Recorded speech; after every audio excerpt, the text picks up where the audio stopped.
ಓಂ ವಾರಾಹಿ ತಾಯಿಯೇ ನಮಃ. ವಾರಾಹಿ ದೇವಿಯ ಬಗ್ಗೆ ಅನೇಕ ಜನರು ಅನೇಕ ಕಥೆಗಳನ್ನು ಹೇಳಿದ್ದಾರೆ. ಆದರೆ ವಾರಾಹಿ ದೇವಿಯ ಹುಟ್ಟಿನಿಂದ ರಾಕ್ಷಸನ ಹತ್ಯೆಯಾಗುವವರೆಗಿನ ಕಥೆಯನ್ನು ವಿವರಿಸಿದವರು ಬಹಳ ಕಡಿಮೆ. ಆದ್ದರಿಂದ ಈ ವಾರಾಹಿ ನವರಾತ್ರಿಯ ಸಂದರ್ಭದಲ್ಲಿ ವಾರಾಹಿ ದೇವಿಯ ಇತಿಹಾಸವನ್ನು ತಿಳಿದುಕೊಳ್ಳೋಣ. ಕಥೆಯೊಳಗೆ ಹೋದರೆ ಈ ಎಲ್ಲ ದೇವರುಗಳ ಬಂಡಾಸುರನ ನೋವನ್ನು ಸಹಿಸಲಾಗದೆ ಶಿವನನ್ನು ಕೊಲ್ಲಲು ಪ್ರಾರ್ಥನೆ ಮಾಡಿದರು. ದೇವತೆಗಳ ಆಸೆಯನ್ನು ಪೂರೈಸಿದ ಶಿವನು ತನ್ನ ಇಚ್ಛೆಯಿಂದ ಬಂಡಾಸುರನನ್ನು ಕೊಲ್ಲುವ ಶಕ್ತಿಯನ್ನು ಬಯಸಿದನು.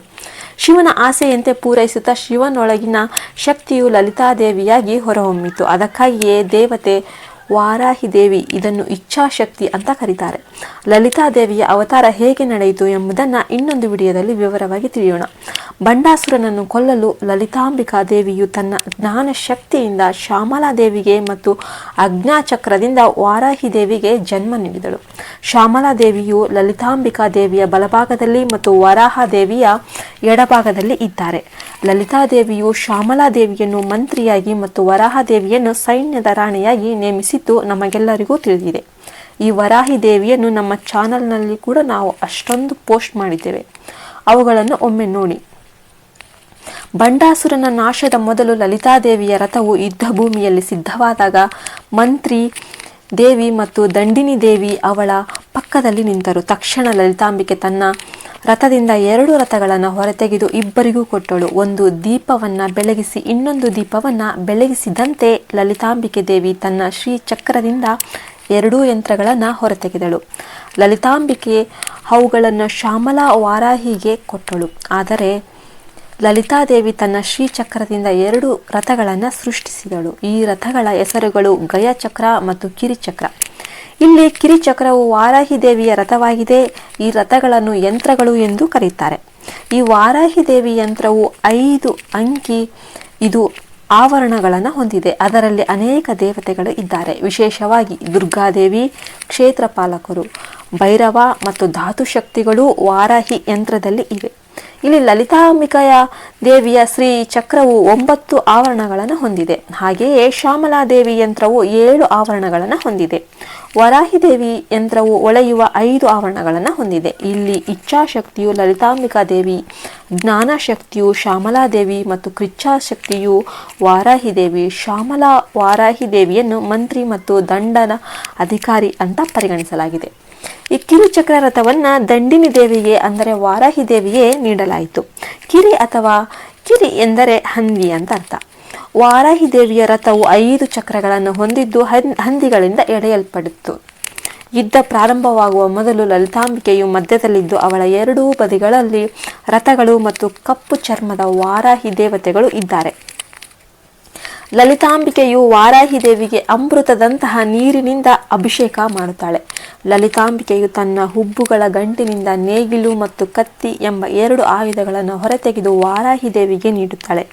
ಇಲ್ಲಿ ಹುಬ್ಬುಗಳ ಗಂಟು ಎಂದರೆ ಅಜ್ಞಾಚಕ್ರದ ಸ್ಥಳ. ಇದು ಬುದ್ಧಿಶಕ್ತಿಯ ಮುಖ್ಯ ಕೇಂದ್ರವಾಗಿದೆ. ಲಲಿತಾಂಬಿಕೆ ಅಮ್ಮನ ಹುಬ್ಬುಗಳ ಚಲನೆಗಳಿಂದ ಇಡೀ ಪ್ರಪಂಚವು ಆಳಲ್ಪಡುತ್ತೆ ಅಂತ ಹೇಳ್ತಾರೆ. ಈ ಹುಬ್ಬುಗಳ ನಡುವೆ ಈ ವಾರಾಹಿ ತಾಯಿಯಿಂದ ಸೃಷ್ಟಿಸಲ್ಪಟ್ಟ ಇಬ್ಬರು ಆಜ್ಞಾ ಚಕ್ರೇಶ್ವರಿ ಅಂದರೆ ಯಾರಿಗಾದರೂ ಆಜ್ಞಾಪಿಸುವ ಶಕ್ತಿ ಅಂತ ಅರ್ಥ. ವಾರಾಹಿ ದೇವಿಯು ಈ 2 ಆಯುಧಗಳನ್ನು ವಾರಾಹಿ ಅಮ್ಮನಿಗೆ ನೀಡುವ ಮತ್ತು ಶಕ್ತಿ ಸೇನೆಗಳಲ್ಲಿ ಲಲಿತಾ ಅಮ್ಮ ನೀಡಿದ ಎಲ್ಲ ಆಜ್ಞೆಗಳನ್ನು ಕಾರ್ಯಗತಗೊಳಿಸುವ ತಾಯಿ. ಅದಕ್ಕಾಗಿಯೇ ವಾರಾಹಿ ದೇವಿಗೆ ಆಜ್ಞಾ ಚಕ್ರೇಶ್ವರಿ ಅಂತ ಹೆಸರು ಬಂತು. ನೀವು ಈ ವಾರಾಹಿ ದೇವಿಯನ್ನು ನೆನಪಿಸಿಕೊಂಡ್ರೆ ನಿಮಗೆ ರಕ್ಷಣೆ ಸಿಗುತ್ತೆ.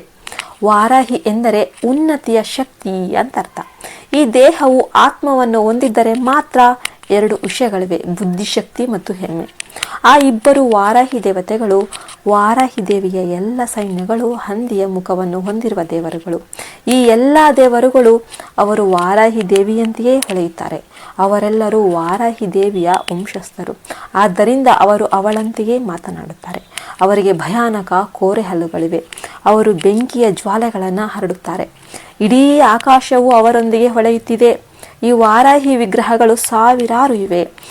ಕಿರುಚಕ್ರ ರಥದಲ್ಲಿ ಹಲವು ರೀತಿಯ ವಾರಾಹಿ ಚಕ್ರಗಳು, ವಾರಾಹಿ ಶಕ್ತಿಗಳು ಚಲಿಸ್ತಾ ಇವೆ. ಕಿರಿಚಕ್ರ ರಥದ ಪಕ್ಕದಲ್ಲಿ ಒಂದು ವಾಹನವಿದೆ, ಅದು ಸಿಂಹ ವಾಹನ. ವಾರಾಹಿ ದೇವಿಯು ಯುದ್ಧ ಭೂಮಿಯಲ್ಲಿ ರಥದಲ್ಲಿದ್ದಾಳೆ ಮತ್ತು ಕೆಲವೊಮ್ಮೆ ಯುದ್ಧದ ಮಧ್ಯದಲ್ಲಿ ರಥದಿಂದ ಇಳಿಯುತ್ತಾಳೆ ಅಂತ ಹೇಳ್ತಾರೆ. ಅವಳು ಇಳಿಯುವಾಗ ವಾರಾಹಿ ದೇವಿಗೆ ಮತ್ತೊಂದು ವಾಹನ ಸಿದ್ಧವಾಗುತ್ತದೆ. ಮುಖ್ಯ ರಥವನ್ನು ಹೊರತುಪಡಿಸಿ ಇನ್ನೊಂದು ವಾಹನ, ಅದೇ ಮಹಾಸಿಂಹ. ಅದರ ಹೆಸರು ವಜ್ರಘೋಷ. ತಾಯಿಗೆ ಬೇಕಾದರೆ ಅವಳು ಈ ಸಿಂಹ ವಾಹನವನ್ನು ಸವಾರಿ ಮಾಡುತ್ತಾಳೆ. ಸಿಂಹವು ತನ್ನ ಮೇನನ್ನು ಅಲುಗಾಡಿಸಿದಾಗ ದೀಪಗಳು ಆಕಾಶದಲ್ಲಿ ಹಾರಾಡುತ್ತವೆ. ಸಿಂಹವು ಬಾಯಿ ತೆರೆದು ಹಲ್ಲು ಕಡಿಯುವ ಶಬ್ದವು ಎಲ್ಲ ದಿಕ್ಕುಗಳಲ್ಲಿಯೂ ಪ್ರತಿಧ್ವನಿಸುತ್ತದೆ. ಸಿಂಹದ ಉಗುರುಗಳು 3 ಯೋಜನೆಗಳಷ್ಟು ಎತ್ತರವನ್ನು ಅಂತ ಅದರಲ್ಲಿ ವಿವರಿಸಲಾಗಿದೆ. 1 ಯೋಜನೆ ಎಂದರೆ 7/100 ಮೈಲುಗಳು. ಅದರ ವಾಹನದ ಉತ್ಸುಕ ಹೇಗಿದೆ ಅಂತಂದರೆ, ಆ ಉಗುರುಗಳಿಂದ ರಾಕ್ಷಸರನ್ನು ಯಾವಾಗ ಕೊಲ್ಲುತ್ತದೆ ಅಂತ ಆಶ್ಚರ್ಯಪಡುತ್ತೆ. ಒಮ್ಮೆ ತನ್ನ ಇಡೀ ಸೈನ್ಯವು ಸರಿಯಾಗಿ ಕಾರ್ಯನಿರ್ವಹಿಸುತ್ತದೆಯೇ ಎಂದು ಪರಿಶೀಲಿಸಲು ಅವನು ಕಿರಿಚಕ್ರ ರಥದಿಂದ ಇಳಿದು ಸಿಂಹದ ಮೇಲೆ ಸವಾರಿ ಮಾಡಿದನು. ವಾರಾಹಿ ದೇವಿ ಕುಳಿತು ಮುಂದೆ ನಡೆದು ಗಮನಿಸುತ್ತಾಳೆ. ಹೀಗೆ ಗಮನಿಸುತ್ತಿರುವಾಗ ದೇವತೆಗಳು ವಾರಾಹಿ ದೇವಿಯನ್ನು ಮೇಲಿನಿಂದ ನೋಡುತ್ತಾರೆ ಮತ್ತು ಅವರು ಒಂದೆಡೆ ಭಯ ಮತ್ತು ಸಂತೋಷವನ್ನು ಅನುಭವಿಸುತ್ತಾರೆ. ವಾರಾಹಿ ದೇವಿಯ ಶಕ್ತಿ ಎಷ್ಟು ತೀವ್ರವಾಗಿದೆ ಎಂದರೆ ಅವಳು ತನ್ನ ಕೈಯಲ್ಲಿರುವ ನೇಗಿಲನ್ನು ತಿರುಗಿಸಿದಾಗ ಅವಳು ಇಡೀ ಜಗತ್ತನ್ನು ನಾಶ ಮಾಡಲು ಹೊರಟಿದ್ದಾಳೆ ಎಂದು ತೋರುತ್ತದೆ. ಆ ಪ್ರವಾಹದಿಂದ ಅವಳು ಭೂಮಿಯನ್ನು ತುಂಡು ಮಾಡಲಿದ್ದಾಳೆ ಅಥವಾ ನೇಗಿಲನ್ನು ಎಸೆದು ಸಾಗರವನ್ನು ವಿಭಜಿಸಲಿದ್ದಾಳೆ ಅಂತ ತೋರುತ್ತೆ. ವಾರಾಹಿ ದೇವಿ ಸಿದ್ಧವಾದ ತಕ್ಷಣ ಮೇಲಿನಿಂದ ಎಲ್ಲ ದೇವರುಗಳು ತಕ್ಷಣ ಅವರು ನಮಸ್ಕರಿಸುತ್ತಿದ್ದಾರೆ. ಎಲ್ಲ ದೇವರುಗಳು ಆಕಾಶದಲ್ಲಿದ್ದಾರೆ. 2 ಕೈಗಳನ್ನು ಮೇಲಕ್ಕೆತ್ತಿ ನಮಸ್ಕರಿಸುತ್ತಾ ವಾರಾಹಿ ದೇವಿಯನ್ನು 12 ನಾಮಗಳಿಂದ ಸ್ತುತಿಸುತ್ತಿದ್ದಾರೆ. ಹಯಗ್ರೀವ ಅವುಗಳನ್ನು ಅಗಸ್ತ್ಯನಿಗೆ ಹೇಳಿದನು.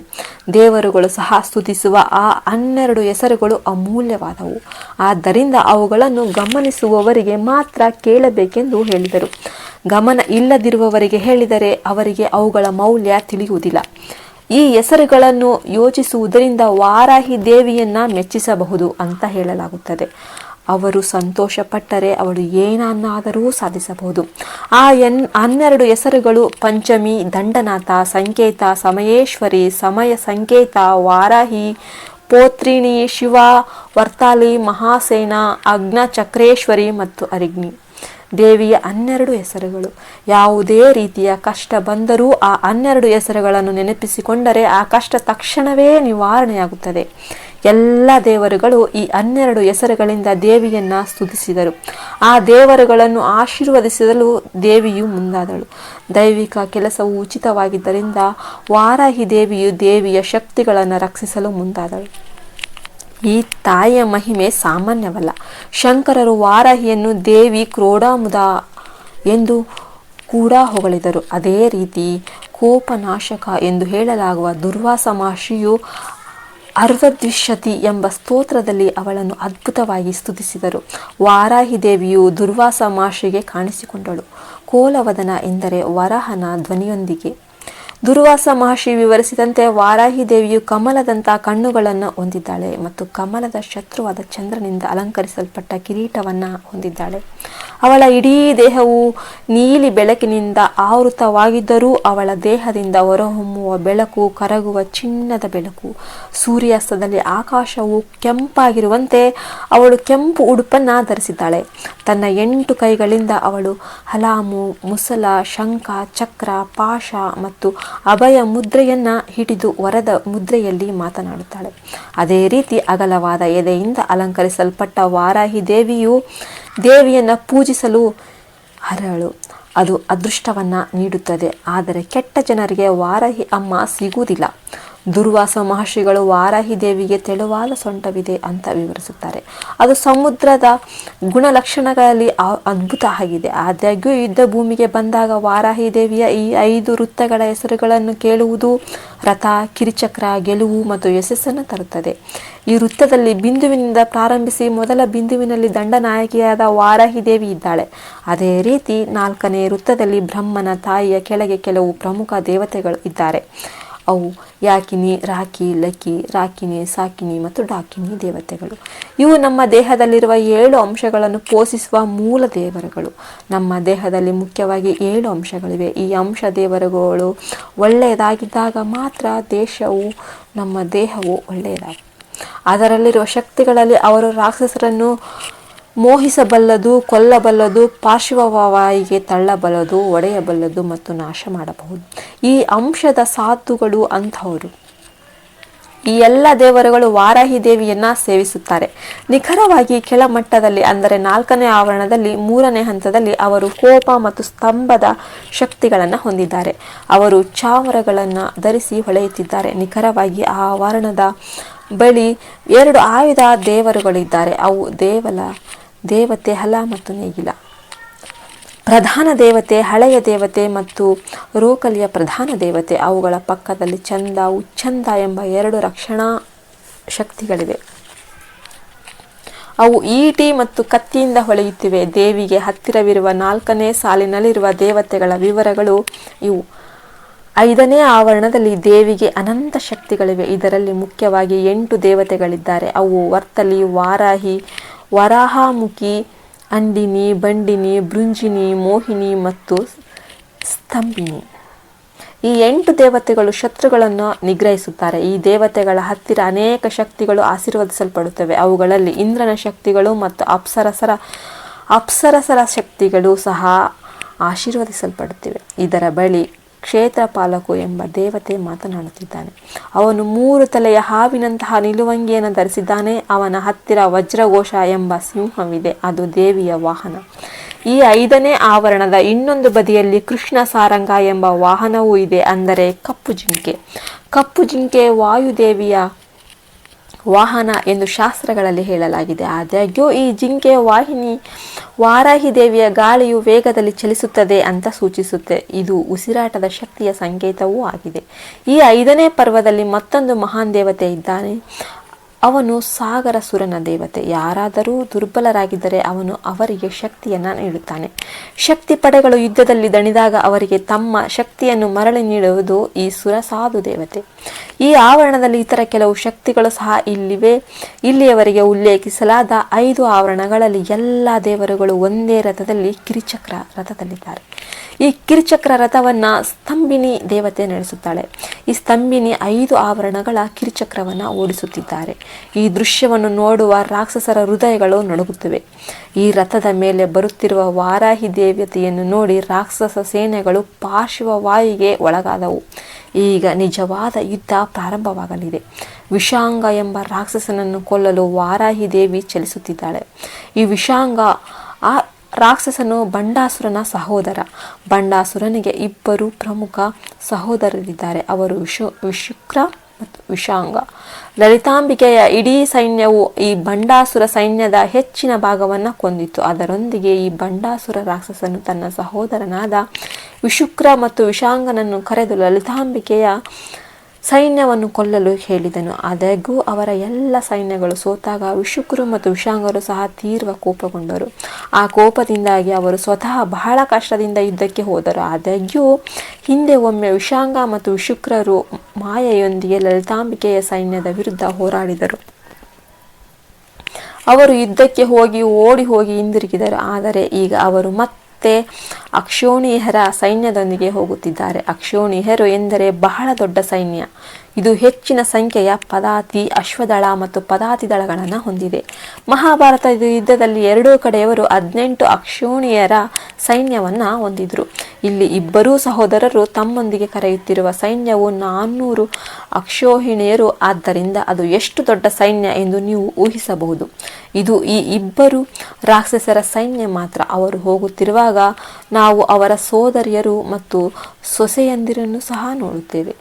ಅವರು ಯುದ್ಧಕ್ಕೆ ಬರುವುದಾಗಿ ಹೇಳಿ ಅವರ ಬಳಿ ಬಂದರು. ಈ ಸಹೋದರಿಯರು ಮತ್ತು ಸೊಸೆಯಂದಿರು ಬಂಡಾಸುರಿಯ ಸಹೋದರಿ ಧುಮಿಕಳ ಪುತ್ರರು. ಅವಳಿಗೆ 10 ಮಕ್ಕಳಿದ್ದರು. ಚಿಕ್ಕಪ್ಪ ಬಂಡು ಸ್ವತಃ ಅವರಿಗೆ ಯುದ್ಧ ತರಬೇತಿ ನೀಡಿದ್ದರು. ಅವರೆಲ್ಲರೂ ತಮ್ಮ ಚಿಕ್ಕಪ್ಪ ವಿಶುಕ್ರ ಮತ್ತು ವಿಷಾಂಗರೊಂದಿಗೆ ಯುದ್ಧಕ್ಕೆ ಹೊರಟರು. ಅವರನ್ನು ನೋಡಿದ ಚಿಕ್ಕಪ್ಪ ವಿಶುಕ್ರ ಮತ್ತು ವಿಶಾಂಗರು ಅವರಿಗೆ ಅಂತಹ ಶಕ್ತಿ ಇದೆ ಎಂದು ತುಂಬ ಸಂತೋಷಪಟ್ಟರು. ಆದಾಗ್ಯೂ ಶ್ಯಾಮಲಾದೇವಿಯು ವಾರಾಹಿ ದೇವಿ, ವಿಶುಕ್ರ ಮತ್ತು ವಿಶಾಂಗರನ್ನು ಕೊಲ್ಲುವ ಈ ಯುದ್ಧವು ಬಹಳ ಮುಖ್ಯವಾದ ಯುದ್ಧ ಆಗಿದೆ. ಈ ಘಟನೆಯನ್ನು ಕೇಳಿದಾಗ ದೇವಿ ಲಲಿತಾಂಬಿಕೆ ಅದ್ಭುತ ಫಲಿತಾಂಶಗಳನ್ನು ನೀಡುತ್ತದೆ. ವಿಶುಕ್ರ ಮತ್ತು ವಿಶಾಂಗರು ಯುದ್ಧ ಬರುತ್ತಿದೆ ಎಂದು ತಿಳಿದು ವಿಮಲಾದೇವಿ, ಶ್ಯಾಮಲಾದೇವಿ ಮತ್ತು ವಾರಾಹಿ ದೇವತೆಗಳು ಯುದ್ಧಕ್ಕೆ ಸಿದ್ಧರಾದರು. ವಾರಾಹಿ ದೇವತೆಯು ಕಿರಿಚಕ್ರವನ್ನು ಮತ್ತು ಶ್ಯಾಮಲಾದೇವಿಯು ಗೇಯ ಚಕ್ರವನ್ನು ಸವಾರಿ ಮಾಡಿ ಯುದ್ಧಕ್ಕೆ ಹೊರಟರು. ಅವರ ರಥಗಳ ಮೇಲೆ ಬಿಳಿ ಛತ್ರಿಗಳು ನೇತಾಡುತ್ತಿದ್ದವು. ಇದನ್ನು ನೋಡಿದ ಅಪ್ಸರೆಯರು ಮತ್ತು ಇತರರು ತಾಯಂದಿರಿಗೆ ತಮ್ಮ ಚಾಮರಗಳನ್ನು ಊದಿ ವಿಜಯದ ಸಂಕೇತವಾಗಿ ಹಾಡಿದರು ಮತ್ತು ನೃತ್ಯ ಮಾಡಿದರು. ಲಲಿತಾದೇವಿಯ ಆಜ್ಞೆಯ ಮೇರೆಗೆ ಅವರಿಬ್ಬರೂ ಹೊರಟರು. ಮೊದಲು ಲಲಿತಾಂಬಿಕಾ ಶ್ರೀಚಕ್ರವನ್ನು ರಕ್ಷಿಸಲು ಭಯಾನಕ ಆಯುಧಗಳನ್ನು ಧರಿಸಿದ 100 ಕತ್ತಿರಹಿತ ಯೋಧರ ಪ್ರಬಲ ಸೈನ್ಯವನ್ನು ಇರಿಸಿದರು. ಶ್ಯಾಮಲಾ, ವಾರಾಹಿ ದೇವತೆಗಳು ಯುದ್ಧಕ್ಕೆ ಹೊರಟರು. ಈ ವಿವರಣೆಯನ್ನು ಹಯಗ್ರೀವ ಸ್ವಾಮಿಗಳು ಅಗಸ್ತ್ಯ ಮಹರ್ಷಿಗಳಿಗೆ ವಿವರಿಸ್ತಾ ಇದ್ದಾರೆ. ಅಂದರೆ ಶ್ಯಾಮಲಾದೇವಿ, ವಾರಾಹಿ ದೇವಿ ಯುದ್ಧಕ್ಕೆ ಹೋಗುವ ಮೊದಲು ಲಲಿತಾದೇವಿಯು ಶ್ರೀಚಕ್ರವನ್ನು ಕಾಪಾಡುವ 100 ಅಕ್ಷೋಣಿಯರ ಸೈನ್ಯವನ್ನು ಹೊಂದಿದ್ರು. ಹಯಗ್ರೀವ ಸ್ವಾಮಿಗಳು ಅಗಸ್ತ್ಯ ಮಹರ್ಷಿಗಳಿಗೆ ನೀಡಿದ ವಿವರಣೆಯ ಪ್ರಕಾರ ಈ ಯುದ್ಧದಲ್ಲಿ ವಾರಾಹಿ ದೇವಿಯ ರಥವು ಮೊದಲು ಚಲಿಸಿತು ಅಂತ ಹೇಳಲಾಗುತ್ತೆ. ತಾಯಿ ನೇಗಿಲನ್ನು ತನ್ನ ಬೆರಳ ತುದಿಯಿಂದ ಹಿಡಿದು ತಿರುಗಿಸುತ್ತಾಳೆ. ಅವಳು ತನ್ನ ಇನ್ನೊಂದು ಕೈಯಿಂದ ಕುಂಟೆಯನ್ನು ಹಿಡಿದು ತಿರುಗಿಸುತ್ತಾಳೆ. ತಾಯಿಯು ವಾರಾಹಿಯ ನೋಟದಿಂದ ತಲೆಯ ಮೇಲೆ ಚಂದ್ರ ರೇಖೆಯೊಂದಿಗೆ ಹೊಳೆಯುತ್ತಾ ಕಾಣುತ್ತಾಳೆ. ವಾರಾಹಿ ದೇವಿಗೆ ಅಲ್ಲಲ್ಲಿ ಕೋಟಿಗಟ್ಟಲೆ ವಾರಾಹಿ ವಿಗ್ರಹ ಇವೆ. ಅವರು ಜಪಿಸುತ್ತಿರುವಾಗ 3 ಲೋಕಗಳು ನಡುಗುವಷ್ಟು ಗದ್ದಲ ಉಂಟಾಯಿತು.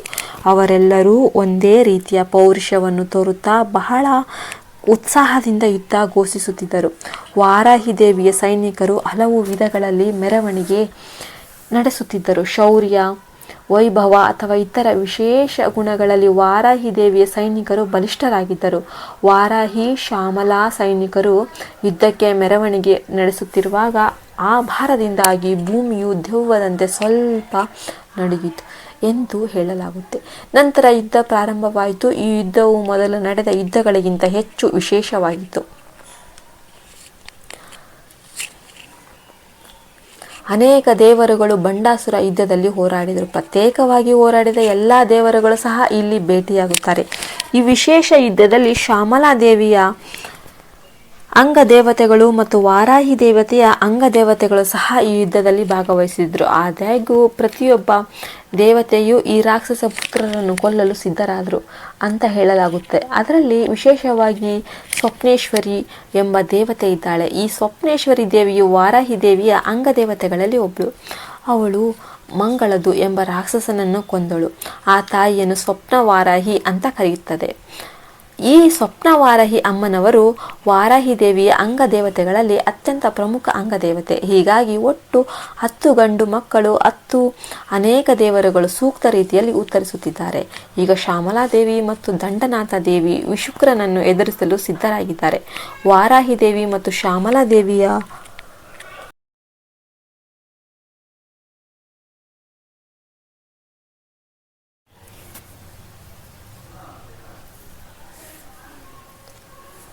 ಇದನ್ನು ನೋಡಿದ ವಿಶುಕ್ರನು ಇನ್ನು ಮುಂದೆ ಅದನ್ನು ಸಹಿಸಲಾಗದೆ ತ್ರಿಶಾಸ್ತ್ರ ಎಂಬ ಆಯುಧವನ್ನು ಪ್ರಯೋಗಿಸಿದನು.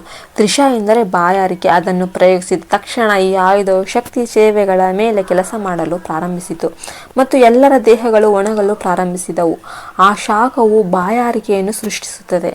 ಬಾಯಿ ಒಣಗಿ ಮೂಕವಾಗಿದೆ. ಇಡೀ ದೇಹವು ಒಣಗಿದೆ. ಚಲಿಸಲು ಶಕ್ತಿ ಇಲ್ಲ. ಬಾಯಾರಿಕೆ ಮತ್ತು ಆಲಸ್ಯ ಎಲ್ಲರನ್ನೂ ತುಂಬಿದೆ. ದೇವಿಯ ಎಲ್ಲ ಶಕ್ತಿಗಳ ದವಡೆ ಮತ್ತು ಬಾಯಿಗಳು ಒಣಗಿವೆ ಮತ್ತು ಎಲ್ಲ ಇಂದ್ರಿಯಗಳು ಗೊಂದಲದಲ್ಲಿವೆ. ಎಲ್ಲ ರಾಕ್ಷಸ ಸೈನ್ಯಗಳು ವಿಜೃಂಭಿಸುತ್ತಿವೆ. ಆ ಸಮಯದಲ್ಲಿ ದಂಡಿ ಮತ್ತು ಶ್ಯಾಮಲಾ ಏನು ಮಾಡಬೇಕೆಂದು ಯೋಚಿಸುತ್ತಿರುವಾಗ ಶ್ಯಾಮಲಾದೇವಿಯು ವಾರಾಹಿ ದೇವಿಗೆ ಹೀಗೆ ಹೇಳುತ್ತಾಳೆ, ನೋಡು ವಾರಾಹಿ ದೇವಿ, ದುಷ್ಟನ ತ್ರಿಶಾಸ್ತ್ರ ಹೇಗೆ ಕೆಲಸ ಮಾಡುತ್ತದೆ ಅಂತ ನೋಡಿದ್ದೀಯಾ? ಅದು ನಮ್ಮ ಎಲ್ಲ ಸೈನ್ಯಗಳನ್ನು ನಾಶ ಮಾಡುತ್ತಿದೆ. ನೋಡು, ಅವರ ನಾಲಿಗೆ ಮತ್ತು ಬಾಯಿಗಳು ಒಣಗಿ ಹೋಗಿವೆ. ನಮ್ಮ ಸೈನ್ಯವು ಅವರ ಆಯುಧಗಳನ್ನು ಹೊಂದಿದೆ. ಅವರನ್ನು ಹಿಡಿಯಲು ಅವರಿಗೆ ಸಾಧ್ಯವಾಗುತ್ತಿಲ್ಲ. ಆದ್ದರಿಂದ ನಿಮ್ಮ ರಥದಲ್ಲಿ ಸುರಸ ಮೂರ್ತಿಯ ಕೊನೆಯಲ್ಲಿ ಆದಿದೇವತೆ ಇದ್ದಾಳೆ. ಅವನಿಗೆ ಸ್ವಲ್ಪ ಕೆಲಸ ಕೊಡಿ ಎಂದು ಶ್ಯಾಮಲಾದೇವಿಯು ವಾರಾಹಿ ದೇವಿಗೆ ಹೇಳುತ್ತಾರೆ. ವಾರಾಹಿ ದೇವಿಯ ರಥದ ಕಿರುಚಕ್ರಕ್ಕೆ 5 ಆವರಣಗಳಿವೆ. ಇದರ ವಿವರಣೆ ನಮ್ಮ ಚಾನಲ್ನಲ್ಲಿದೆ, ನೋಡಿ, ಅದನ್ನು ನೋಡಿ. 5ನೇ ಆವರಣದ ಕೊನೆಯಲ್ಲಿ ಇರುವ ದೇವತೆ ಸುರಸಿಂಧು ದೇವಿ. ಅವರು ಯಾವುದೋ ರೀತಿಯ ಸಿಹಿ ಪದಾರ್ಥಗಳನ್ನು ಸಿದ್ಧವಾಗಿಟ್ಟುಕೊಂಡಿದ್ದಾರೆ. ಅವರು ಸುರಸಾಮೂರ್ತಿಯ ಆದಿ ದೇವತೆಯಾಗಿದ್ದಾರೆ. ಯುದ್ಧದಲ್ಲಿ ಎಲ್ಲ ಶಕ್ತಿ ಸೇನೆಯ ಬಾಯಾರಿಕೆಯನ್ನು ತಣಿಸಲು ಅವರಿಗೆ ಆದೇಶಿಸಿ ಎಂದು ಶ್ಯಾಮಲಾದೇವಿಯು ವಾರಾಹಿ ದೇವಿಗೆ ಹೇಳುತ್ತಾರೆ. ಆದಾಗ್ಯೂ ಅಮ್ಮ ದೇವಿಯ ಶಕ್ತಿ ಸೇನೆ ನೀವು 1 ಲೋಟದಲ್ಲಿ ನೀರು ಸುರಿದರೆ ಅವರ ಬಾಯಾರಿಕೆ ತಣಿಸುವುದಿಲ್ಲ. ಅವರ ಬಾಯಾರಿಕೆ ತಣಿಸಲು ಸಾಗರ ಖಂಡಿತವಾಗಿಯೂ ಬೇಕಾಗುತ್ತದೆ. ಅಂದರೆ ಆ ತ್ರಿಶಾಸ್ತ್ರದ ಶಾಖ ಮಾತ್ರ ಅದಕ್ಕೆ ಇದೆ. ಇದಕ್ಕಾಗಿ ಸುರಸಮುದ್ರ ದೇವತೆ ನೀಡಿದ ದ್ರವಗುಣವು ಕ್ಷೀಣಿಸುತ್ತಿರುವ ಉತ್ಸಾಹವನ್ನು ಪುನಃಸ್ಥಾಪಿಸುತ್ತದೆ. ಇತ್ತೀಚಿನ ದಿನಗಳಲ್ಲಿ ಜನರು ಉತ್ಸಾಹಕ್ಕಾಗಿ ಹಲವು ರೀತಿಯ ದ್ರವವನ್ನು ಕುಡಿಯುತ್ತಿದ್ದಾರೆ. ಆದರೆ ಇಲ್ಲಿ ಹಾಗೆ ಭಾವಿಸಬೇಡಿ. ಇದು ದೈವಿಕ ನೀರು ಆಗಿರುವುದರಿಂದ ಶ್ಯಾಮಲಾದೇವಿಯು ಸುಧಾ ಸಿಂಧೂ ದೇವಿಯನ್ನು ಆಜ್ಞಾಪಿಸಲು ಕೇಳಿದಾಗ ಸೈನ್ಯಗಳನ್ನು ಆಜ್ಞಾಪಿಸುವ ಶಕ್ತಿಯನ್ನು ಹೊಂದಿದ್ದ ದೇವತೆ ವಾರಾಹಿ ದೇವಿಯು ದೇವತೆಯನ್ನು ಸುಧಾ ಸಿಂಧು ಎಂದು ಕರೆದರು ಮತ್ತು ಅವಳು ಆಜ್ಞಾಪಿಸಿದಳು. ನಂತರ ನೀರಿನಂತೆ ಬೀಳುವ ಬದಲು ಅವು ಅನೇಕ ಸೊಂಡಿಲಿನಂತಹ ದಾರಗಳಿಂದ ಶಕ್ತಿ ಸೈನಿಕರ ಮೇಲೆ ಬಿದ್ದವು. ಅವು ಹೀಗೆ ಬಿದ್ದಾಗ ಅವು ಒದ್ದೆಯಾಗುವಂತೆ ಬಾಯಿ ಅಗಲವಾಗಿ ತೆರೆದು ಕುಡಿಯುತ್ತಿದ್ದವು. ಶಕ್ತಿ ಸೈನಿಕರು ಮತ್ತು ಅಸುರ ಸೈನಿಕರು ಒಟ್ಟಿಗೆ ಹೋರಾಡುತ್ತಿದ್ದರಿಂದ ಈ ಸುಧಾ ಸಿಂಧು ದಾರಗಳು ಅಸುರರ ಮೇಲೂ ಬೀಳುವ ಸಾಧ್ಯತೆ ಇದೆ ಎಂದು ಶ್ಯಾಮಲಾದೇವಿ ತಕ್ಷಣ ಗಮನಿಸಿದಳು. ಸುರಾದಾರವು ತನ್ನ ಸೈನಿಕರ ಮೇಲೆ ಮಾತ್ರ ಹೇಳುವಂತೆ ಅವಳು ಈ ಬಾಣಗಳನ್ನು ಮಾಡಿದಳು ಮತ್ತು ಈ ದಾರವು ರಾಕ್ಷಸರ ಮೇಲೆ ಬೀಳದಂತೆ ಅವುಗಳನ್ನು ಮುಚ್ಚಿದಳು. ಅವಳು ಶ್ಯಾಮಲಾದೇವಿಯಾದ್ದರಿಂದ ಅವಳು ಅದನ್ನು ಮಾಡಲು ಸಾಧ್ಯವಾಯಿತು. ಈ ಕ್ರಿಯೆಯನ್ನು ನೋಡಿ ಶಕ್ತಿ ಪಡೆಗಳು ಆಶ್ಚರ್ಯಚಕಿತರಾದರು. ರಾಕ್ಷಸರು ಆಲಸ್ಯ ಸ್ಥಿತಿಯಲ್ಲಿದ್ದರು. ಈ ದಾರ ಬಿದ್ದಾಗ ಎಲ್ಲ ಶಕ್ತಿ ಪಡೆಗಳು ತಕ್ಷಣವೇ ಬಹಳ ಉತ್ಸಾಹದಿಂದ ಎದ್ದವು. ಅವರ ಬಾಯಾರಿಕೆ ಸಂಪೂರ್ಣವಾಗಿ ಮಾಯವಾಯಿತು. ಈ ದಾರದ ಗುಣಲಕ್ಷಣಗಳೇನೆಂದರೆ ಅದು ಯುದ್ಧದಲ್ಲಿ ಆಯುಧಗಳ ದಹನದಿಂದ ಉಂಟಾಗುವ ನೋವು ಮತ್ತು ಗಾಯಗಳನ್ನು ನಿವಾರಿಸುತ್ತದೆ. ಈ ದಾರವು ಮುರಿದ ಮೂಳೆಗಳ ಮೇಲೆ ಬಿದ್ದರೆ ಅವು ಗುಣವಾಗುತ್ತವೆ. ಯುದ್ಧವು ಎಷ್ಟೇ ಸಮಯ ಆಗಿದ್ರೂ ಕೂಡ ಅವರು ಅದನ್ನು ಪ್ರಯತ್ನವಿಲ್ಲದೆ ಮಾಡುತ್ತಾರೆ. ಈ ದಾರವು ತುಂಬ ತಂಪಾಗಿಲ್ಲ, ಹೆಚ್ಚು ಬಿಸಿಯಾಗಿಲ್ಲ ಮತ್ತು ಹೆಚ್ಚು ತಣ್ಣಗಾಗಿಲ್ಲ. ಆ ದಾರವು ವಿಜಯವನ್ನು ತರುವ ಗುಣವನ್ನು ಕೂಡ ಹೊಂದಿದೆ. ಇವು ದೀರ್ಘಕಾಲದವರೆಗೆ ಬೀಳುತ್ತಲೇ ಇರುತ್ತವೆ. ಅಂದರೆ 4 ಗಂಟೆಗಳು ಎಳೆಗಳು ಬೀಳುತ್ತಿರುವುದನ್ನು ನೋಡಿ. ಈ ಸುರಸಮುದ್ರನು ತನ್ನ ಕೆಲಸ ಚೆನ್ನಾಗಿ ಮುಗಿದಿದೆ ಎಂದು ತೃಪ್ತನಾದನು. ಈ ಥರ ಸಮುದ್ರನು ವಾರಾಹಿ ದೇವಿಗೆ ಅದರ ಬಗ್ಗೆ ಹೇಳಲು ಹೋಗಿ ಅವರಿಗೆ ನಮಸ್ಕರಿಸಿ, ಓ ದಂಡಮಂಡಲದ ರಾಜನೇ, ನಾನು ಎಸೆದ ಸುಧಾದಾರದ ಹೊಳೆಯನ್ನು ನೋಡು ಎಂದು ಹೇಳಿದನು. ನಾನು ಎಸೆದ ಸುಧಾದಾರದ ಹರಿವಿನಿಂದ ಅವರೆಲ್ಲರೂ ತೃಪ್ತರಾದರು. ಶಕ್ತಿ ಸೇನೆಗಳ ಬಾಯಾರಿಕೆ ತಣಿಸಿತು.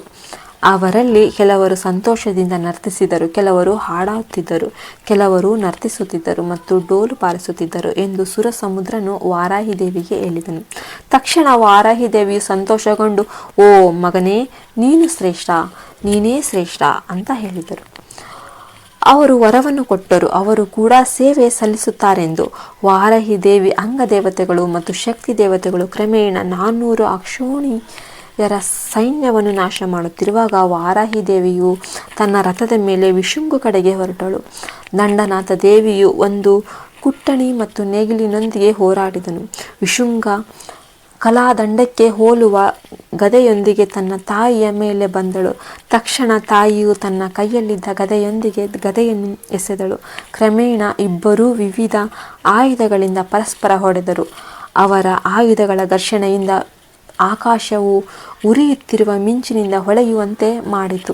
ದಂಡನಾಥ ದೇವಿಯ ಈ ರಾಕ್ಷಸನು ವೃದ್ಧ ಮತ್ತು ವೃದ್ಧೆಯನ್ನು ಪುಡಿ ಮಾಡಲು ಪ್ರಯತ್ನ ಮಾಡುತ್ತಿದ್ದನು. ಆದರೆ ಅವನಿಗೆ ಹಾಗೆ ಮಾಡಲು ಸಾಧ್ಯವಾಗಲಿಲ್ಲ. ಈ ಕ್ರಿಯೆಗಳಿಂದಾಗಿ ಬೆಂಕಿಯ ಜ್ವಾಲೆಗಳು ಉರಿಯುತ್ತಿದ್ದವು ಮತ್ತು ರಾಕ್ಷಸನ ಕಣ್ಣುಗಳು ಹೊಳೆಯುತ್ತಿದ್ದವು. ಮಧ್ಯರಾತ್ರಿಯಾಗುವವರೆಗೂ ಯುದ್ಧ ಹೀಗೆಯೇ ಮುಂದುವರಿಯಿತು. ಅದು ಎಂದಿಗೂ ಮುಗಿಯುವುದಿಲ್ಲ. ಇದನ್ನು ನೋಡಿದ ವಾರಾಹಿ ದೇವಿಯು ನೇಗಿಲನ್ನು ತೆಗೆದುಕೊಂಡು ಅವನ ಕುತ್ತಿಗೆಗೆ ಎಸೆದಳು. ಅವಳು ನೇಗಿಲಿನಿಂದ ಅವನನ್ನು ಹತ್ತಿರಕ್ಕೆ ಎಳೆದುಕೊಂಡು ಅವನ ತಲೆಯ ಮೇಲೆ ಒಂದು ಕುಂಟೆಯಿಂದ ಬಲವಾಗಿ ಹೊಡೆದಳು. ತಕ್ಷಣ ವಿಶಾಂಗನ ತಲೆ ನೆಲಕ್ಕೆ ಬಿದ್ದು ಸತ್ತನು. ಈ ವಿಚಿತ್ರ ಮತ್ತು ಅದ್ಭುತ ರೀತಿಯಲ್ಲಿ ನಮ್ಮ ದೇವಿ ವಾರಾಹಿ ದೇವಿ ರಾಕ್ಷಸನನ್ನು ನೇಗಿಲಿನಿಂದ ಅವನ ಕುತ್ತಿಗೆಯನ್ನು ಎಳೆದುಕೊಂಡಳು ಮತ್ತು ಕುಂಟೆಯಿಂದ ಅವನ ತಲೆಯ ಮೇಲೆ ಹೊಡೆದಳು. ನಂತರ ಲಲಿತಾಂಬಿಕಾ ದೇವಿ ಬಂಡಾಸುರನನ್ನು ಕೊಲ್ಲುತ್ತಾಳೆ. ಈ ಯುದ್ಧದಲ್ಲಿ ನಾವು ದೇವಿಯ ರಥವಾದ ಶ್ರೀಚಕ್ರದ ಬಿಂದುವಿನಿಂದ ಎಣಿಸಿದರೆ 3ನೇ ಆವರಣವಿದೆ. ಆ 3ನೇ ಆವರಣದಲ್ಲಿ ವಾಸಿನ್ಯದ ವಾಗ್ದೇವತೆಗಳು ಇದ್ದಾರೆ. ಅವರು ಇಡೀ ಯುದ್ಧಕ್ಕೆ ಸಾಕ್ಷಿಯಾಗಿದ್ದರು.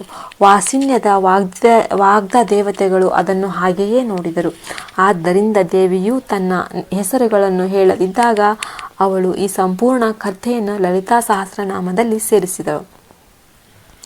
ಒಂದು ಕಡೆ ಕತೆ, ಇನ್ನೊಂದು ಕಡೆ ಮಹಿಮೆ, ಇನ್ನೊಂದು ಕಡೆ ಮಂತ್ರ, ಇವೆಲ್ಲವನ್ನು ಲಲಿತಾ ಸಹಸ್ರನಾಮ ಸ್ತೋತ್ರದಲ್ಲಿ ಸಂಕಲಿಸಲಾಗಿದೆ.